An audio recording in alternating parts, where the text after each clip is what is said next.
Guys, this is Kamlesh Verma and I welcome you all in Aurora IAS and this is lecture number 4 of our money and capital market. Okay और आज इसमें हम चालू करेंगे कि भाई कैसे जो कॉरपोरेट्स होती हैं या जो कंपनीज होती हैं, प्राइवेट कंपनीज होती हैं, वो लोग किस तरीके से मनी को बोरो करते हैं। पिछले लेक्चर में हमने क्या डिस्कस किया था? पिछले लेक्चर में हमने डिस्कस किया था, let me go to the slide. पिछले लेक्चर में हमने डिस्कस किया था कि किस तरीके से जो गवर्नमेंट ऑफ इंडिया रहती है वो पैसे को बोरो करती है और उसके लिए क्या इशू कर सकती है, जी सैक। ठीक है, जी सैक, या उसे आप कह सकते हैं गिल्ट एज सिक्योरिटीज़ या फिर government bonds, whatever you want to call it. ठीक है, ये सब कॉन्सेप्ट मैंने पिछले लेक्चर में अच्छे से क्लियर किए थे। ठीक है, उसी प्रकार से जो स्टेट गवर्नमेंट होती है, स्टेट गवर्नमेंट क्या इशू करती है, वो इशू करती है स्टेट डेवलपमेंट लोन्स। और मैंने यहाँ पर एक एक्सेप्शन भी बताया था कि जो स्टेट गवर्नमेंट्स होती हैं वो ट्रेजरी बिल्स इशू नहीं करती है, मतलब they can not borrow for less than 365 days through the market mode. ठीक है, बाकी अदर मोड्स होते हैं through which they can borrow, but through market mode they can not borrow because they can not issue the treasury bills. अब आज हम देखेंगे किस तरीके से भाई जो कॉर्पोरेट्स होती हैं, किस तरीके से जो कॉर्पोरेट्स होते हैं वो लोग पैसे बोरो करते हैं, किस तरीके से जो कॉर्पोरेट्स होते हैं वो लोग पैसे को बोरो करते हैं। देखो, अगर suppose for example Arora IAS है, ठीक है, अरोरा आईएएस इज, आप मान लो कि कोई कंपनी है, कोई ऑर्गेनाइजेशन है, कोई कॉर्पोरेट है, ऐसा मान के चलो। ठीक है, अगर मान लीजिए अरोरा आईएएस को एक्सपेंड करना अपना बिजनेस, ठीक है, अभी हमारा बिजनेस थोड़े टाइम तक लिमिटेड है, मतलब यूट्यूब तक लिमिटेड है। अगर मान लीजिए हमें कुछ ऑफलाइन कोचिंग खोलनी है या फिर और दिल्ली में जाके लैंड खरीद के चीज़ों को खरीदना है, तो उसके लिए अब अरोरा सर को क्या करना पड़ेगा? ठीक है, अरोरा सर के सामने यहाँ दो ऑप्शन आते हैं। एक ऑप्शन तो ये आता है जो उन्होंने जब प्रॉफिट कमाया है, ठीक है, उसको इन्वेस्ट करें और उससे दिल्ली में लैंड खरीदे और वहाँ पर अपनी ऑफलाइन कोचिंग की स्टैब्लिशमेंट करें। ठीक है, ये पहला ऑप्शन आता है उनके पास। दूसरा ऑप्शन ये आता है अरोरा सर के पास कि भाई वो जो अपनी कंपनी है, कंपनी के शेयर्स बना दे, कंपनी के क्या बना दे, शेयर्स बना दे और उस कंपनी को बेच दें। ठीक है, उस कंपनी को बेच दें, मतलब कंपनी को बेच दें, मतलब जो कंपनी फॉर एग्जांपल 100 रुपीज़ की कंपनी है, मान लीजिए कंपनी का प्राइस 100 रुपीज़ है, तो इसमें से वो 80% के शेयर रख ले, मतलब 80% के शेयर अपने पास रख ले, मतलब 80 रुपये के शेयर रख ले और 20 रुपये के शेयर बेच दें। ठीक है, 20 रुपये के शेयर एक एक करके बेच दें, तो उनके पास 20 रुपये जाएंगे और वो 20 रुपये से अपनी ऑफलाइन कोचिंग खोल पाएंगे। ठीक है, वो 20 रुपये से अपनी ऑफलाइन कोचिंग खोल पाएंगे। ये साफ साफ मकसद है। ठीक है, तो एक ऑप्शन आता है भाई शेयर्स का कि आप अपनी कंपनी बेच दो। ठीक है, एक और आपने दूसरा ऑप्शन सुना होगा जिसे हम बोलते हैं डिबेंचर्स, जिसे हम बोलते हैं डिबेंचर्स। ठीक है, अब लोग कंफ्यूज हो जाते हैं शेयर और डिबेंचर में क्या डिफरेंस है। लोग कंफ्यूज हो जाते हैं शेयर और डिबेंचर में क्या डिफरेंस है। ठीक है, share is simply you are selling that part of your company.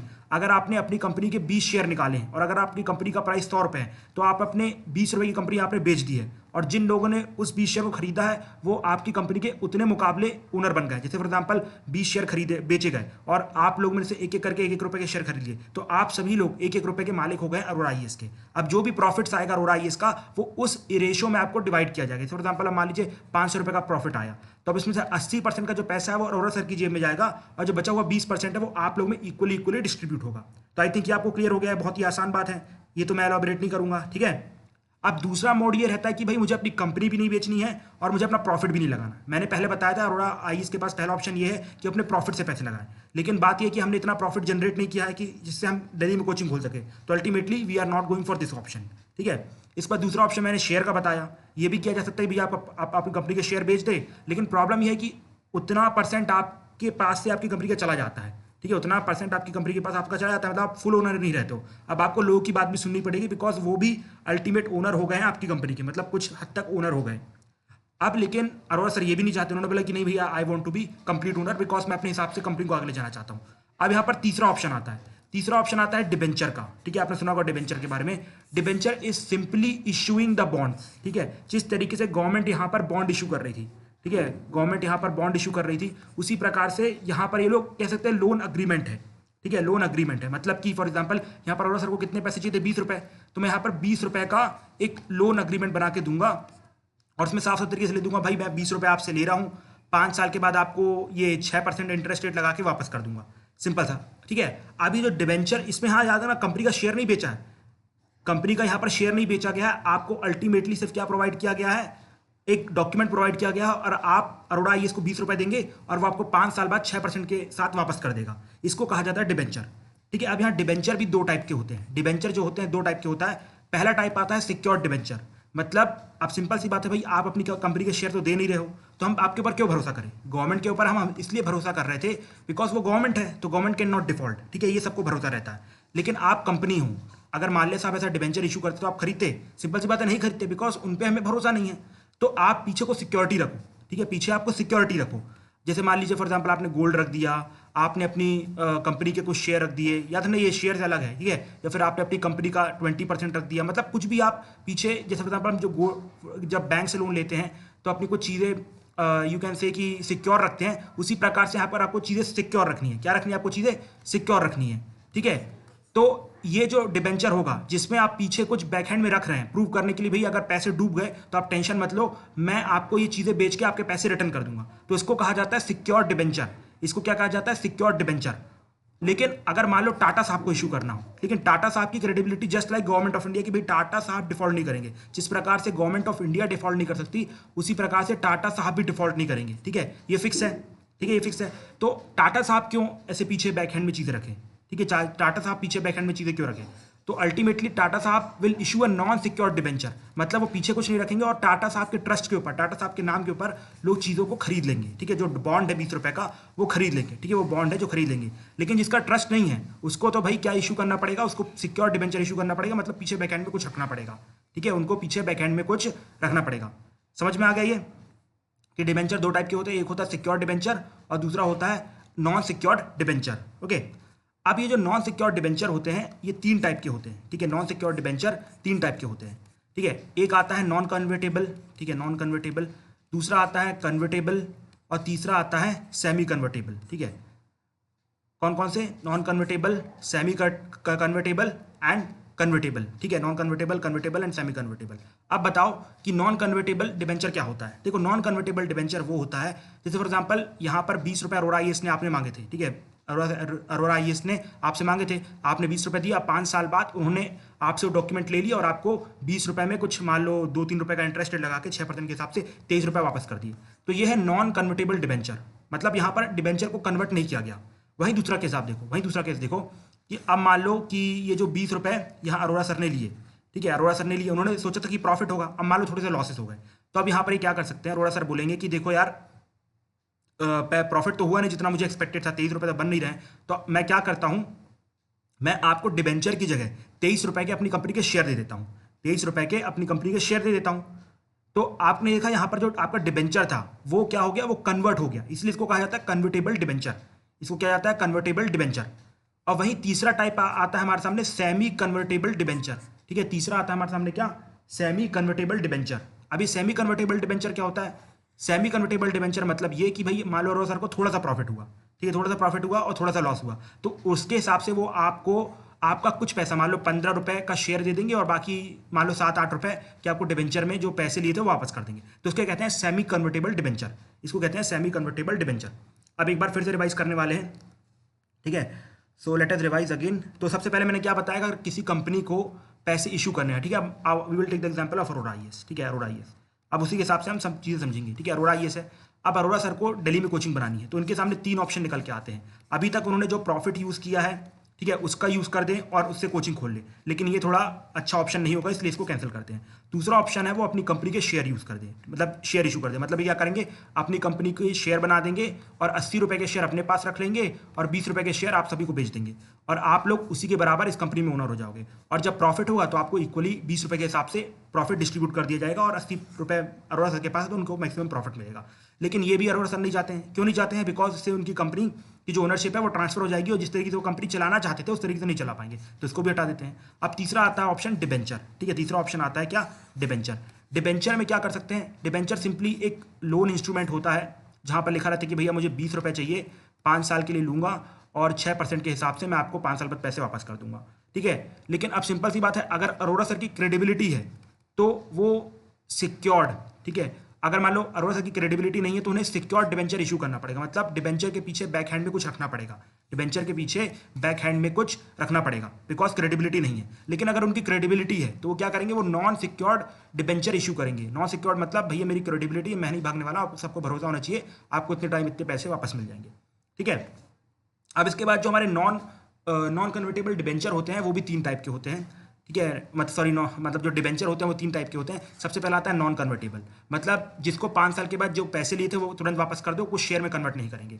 इसके बाद आता है कन्वर्टेबल, जिसको हम शेयर में कन्वर्ट कर सकते हैं, और तीसरा आता है सेमी कन्वर्टेबल, मतलब आधा पैसा दे दिया कैश में और आधा पैसा शेयर में कन्वर्ट कर दिया गया, ठीक है। तो I think you are clear कि हाउ कंपनी बोरोस। एक ऑप्शन है शेयर एंड डिबेंचर, और मोस्ट प्रेफरेबल ऑप्शन होता है share, not the debenture part.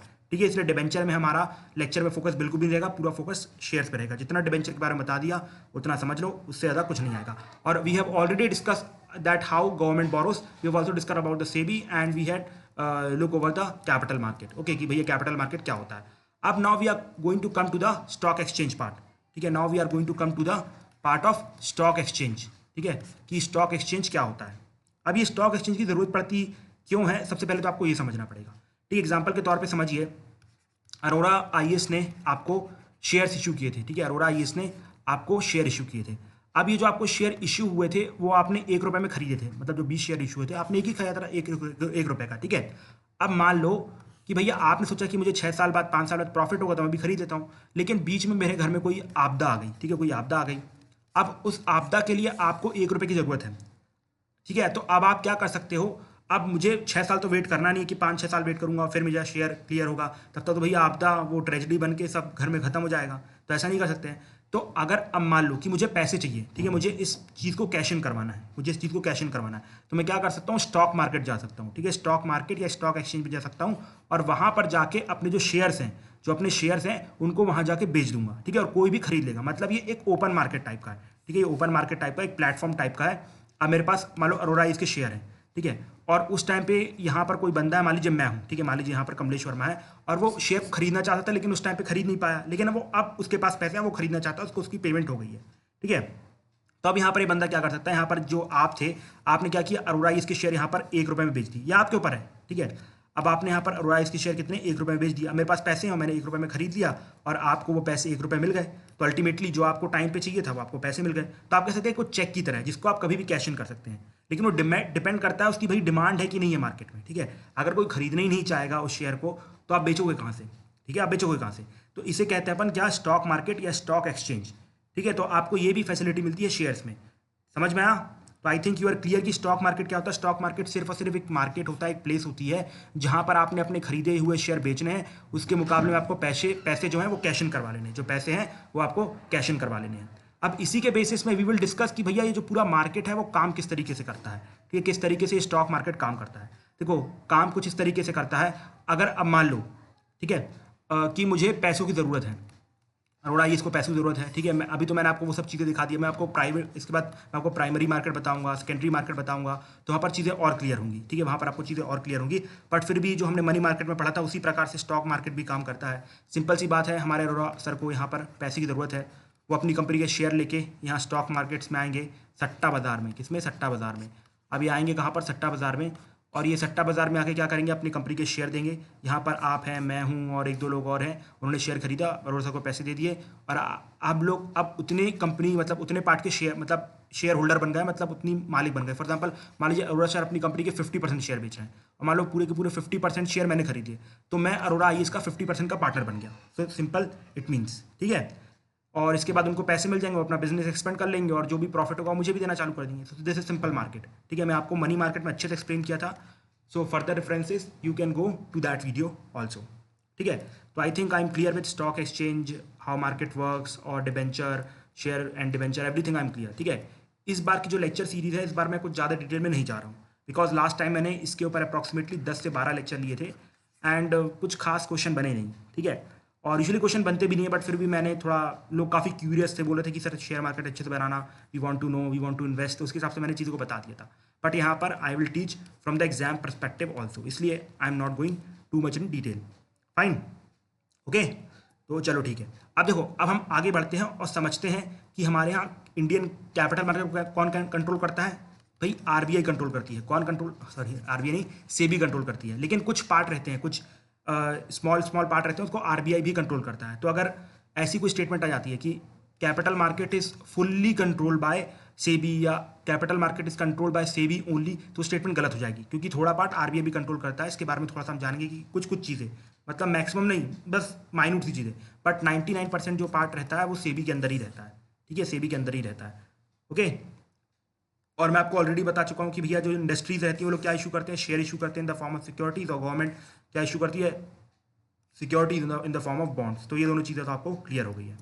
ठीक है, अब देखो मैंने आपको बताया स्टॉक एक्सचेंज के बारे में। ठीक ठीक है, स्टॉक एक्सचेंज की, जहाँ पर अपन लोग सेलिंग, ठीक है, मतलब सेल एंड बाय, मतलब सेल परचेज ये सब करते हैं। तो इंडिया में दो स्टॉक एक्सचेंज है, ठीक है, तो इंडिया में दो स्टॉक एक्सचेंज है। पहला आता है नेशनल स्टॉक एक्सचेंज, जिसको हम कहते हैं एनएससी, ठीक है, और दूसरा आता है बॉम्बे स्टॉक एक्सचेंज, जिसको हम कहते हैं बीएससी, जिसके बारे में आपने हर्षद मेहता में देखा होगा। ठीक है, बीएससी का मालिक कौन है, किसका मार्केट है बीएससी, मनु भाई का, किसका, मनु भाई का। ओके, तो हम इन दोनों मार्केट के बारे में जानने की कोशिश करते हैं कि ये दोनों मार्केट क्या है। ठीक है, सबसे पहले हम समझते हैं नेशनल स्टॉक एक्सचेंज। ठीक है, नेशनल स्टॉक एक्सचेंज, देखो नेशनल स्टॉक एक्सचेंज को 1992 में स्टैब्लिश किया गया था, कहाँ पर, मुंबई में। ठीक है, मुंबई में, लेकिन इसने जो वर्किंग चालू की वो 1994 में की थी। वर्किंग कब चालू की थी, 1994 में की थी, याद रखना, पीसीएस के हिसाब से। ठीक है, पीसीएस के, बाकी यूपीएससी में ऐसा कुछ नहीं पूछेगा, लेकिन इसकी स्टैब्लिशमेंट कब हुई थी, 1992 में हुई थी। ठीक है, और अगर आप वॉल्यूम ऑफ ट्रेड के हिसाब से जाएं तो it is biggest in India. ठीक है, अगर आप वॉल्यूम ऑफ ट्रेड के हिसाब से जाएं कि भैया दिन में सबसे ज़्यादा जो ट्रेड होता है, ठीक है, सबसे ज़्यादा बल्क जो ट्रेड होता है वो बीएससी में नहीं होता है, वो एनएससी में होता है, मतलब हाँ एनएससी में होता है। ठीक है, नेशनल स्टॉक एक्सचेंज में होता है। ठीक है, और इसमें आप कह सकते हैं नेशनल स्टॉक एक्सचेंज में इंडिया में नंबर 2 में यहाँ पर सबसे ज़्यादा कंपनी वो दैट मीन्स रजिस्टर्ड है। ठीक है, कंपनी रजिस्टर्ड है। तो आप सब जानते हो कि नंबर 1 में कहाँ पर रजिस्टर्ड होंगी, that will be in BSc, that will be in BSc. ठीक है, सिंपल सी बात है कि बीएससी हमारे यहाँ सबसे पुराना स्टॉक एक्सचेंज है, इसलिए अगर आप देखें तो नंबर 1 में यहाँ पर सबसे ज़्यादा कंपनी रजिस्टर्ड है। लेकिन अगर देखो वॉल्यूम ऑफ ट्रेड में, टोटल वैल्यू ऑफ ट्रेड में, ये सेकंड नंबर पे आ जाता है, और ये जो हमारा नेशनल स्टॉक एक्सचेंज है नंबर 1 में आ जाता है। ठीक है, बिगेस्ट हो जाता है, समझ में आया। और यहाँ अब देखो जो भी स्टॉक एक्सचेंज रहते हैं वो लोग इंडेक्स के ऊपर काम करते होंगे। आपने सुना होगा कि निफ्टी बढ़ गया है, निफ्टी घट गया है, सेंसेक्स ऊपर गया है, सेंसेक्स नीचे गया है। तो ये सब जो होते हैं इंडेक्स होते हैं। इंडेक्स के बारे में मैंने आपको कहाँ बताया था, इन्फ्लेशन वाले चैप्टर में बताया था। कहाँ बताया था, इन्फ्लेशन वाले चैप्टर में बताया था। तो अगर आप इंडेक्स भूल गए हैं या आपने पहले इंडेक्स नहीं पढ़ी है तो इन्फ्लेशन में जाके यू कैन चेक इट, वहाँ पर आपको डिटेल में एक्सप्लेनेशन मिल जाएगी। तो हमारे जो नेशनल स्टॉक एक्सचेंज की जो इंडेक्स है उसका नाम है निफ्टी 50। ठीक है, निफ्टी 50। ठीक है, निफ्टी 50, इसको शुरू में S&P CNX निफ्टी 50 कहा जाता था। ठीक है, बड़ा सा नाम था, लेकिन अब शॉर्ट कर दिया गया, जिसको कहते हैं निफ्टी 50। क्या कहा जाता है, निफ्टी 50। अभी 50 का क्या मतलब है, 50 का मतलब है कि यहाँ पर 50 कंपनीज रजिस्टर्ड है। ठीक है, 50 कंपनीज रजिस्टर्ड है। ठीक है, अब देखो, अब जितनी भी टॉप की 50 कंपनीज हैं, ठीक है, जितनी भी टॉप की 50 कंपनीज है, जैसे कि टाटाज हो गए, और ये जो टाटा की स्टील एंड जो भी कंपनीज हैं, और अंबानी साहब की रिलायंस हो गई, ये सारी की सारी कंपनीज यहाँ पर रजिस्टर्ड होती हैं। ठीक है, देखो आप एक चीज़ बताओ कि मतलब मार्केट का मतलब, मार्केट ऊपर जा रहा है, मतलब लगभग जो मैक्सिमम कंपनीज हैं, ठीक है, मैक्सिमम कंपनीज इंडिया की, वो तो बहुत सारे नंबर में होंगी, वो कुछ 200 300 400 होंगी। तो क्या आप हर किसी कंपनी को ट्रैक कर सकते हैं, हर किसी कंपनी का ट्रैक रिकॉर्ड देख सकते हैं? नहीं, ऐसा पॉसिबल नहीं है। इसलिए यहाँ पर क्या किया जाता है, इंडेक्स में कुछ स्पेशल या बेस्ट परफॉर्मिंग हर फील्ड में, जैसे फॉर एग्जांपल कि आयरन एंड स्टील में मान लीजिए हो जाती है आपकी टाटा। ठीक है, अब वैसे ही आप कह सकते हैं कुछ मतलब जो टेलीकॉम में हो गई एयरटेल या फिर जियो, या फिर हर सेक्टर में क्या किया जाता है, जो भी बेस्ट परफॉर्मिंग कंपनी रहती है ना उसको ले लिया जाता है, और उसमें क्या एक इंडेक्स बना दी जाती है, और उसमें यहाँ पर नाम दिया जाता है। मान लो कि ऑयल सेक्टर में हो गई ONGC, फिर यहाँ पर हमारे टेलीकॉम में हो गई, मान लो जियो हो गई, फिर यहाँ पर आयरन स्टील में टाटा हो गई। इस तरीके का 50 कंपनी का पूरा ग्रुप बनाया गया है। ठीक है, कंप्लीट ये इंडेक्स बनी हुई है। क्या बनी हुई है, ये इंडेक्स बनी हुई है।